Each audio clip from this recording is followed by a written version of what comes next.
Municipal committee तौंसा में 40 से ज़्यादा आर्जी मुलाजमीन ने तनख्वाहें ना मिलने पर डेली वेजेस मुलाजमीन ने तौंसा शहर की सफाई का काम करने से इनकार कर दिया, जिसकी वजह से शहर के मुख्तलिफ इलाकों में गंदगी गलाजत के अंबार लग गए।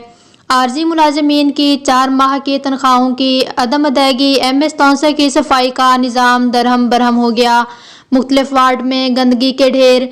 नए निज़ाम के तहत म्यूनसिपल कमेटी को ज़िला कौंसिल में ज़म किया जा रहा है, जिससे मज़ीद MS का निज़ाम मुतासर होगा। म्यूनसिपल कमेटी के अक्सर मुलाजमीन को सियासी अशीरबाद हासिल है, जिसकी वजह से म्यूनसिपल कमेटी की एडमिनिस्ट्रेशन नाकाम होती नज़र आ रही है। चीफ ऑफिसर मुख्तार जतोई का कहना है कि आर्जी मुलाजमीन को 1 माह की तनख्वाह दे रहे हैं। चीफ ऑफिसर मुख्तार जतोई का कहना है कि सियासी नुमाइंदे म्यूनसिपल कमेटी को बचाने में अपना किरदार अदा करें।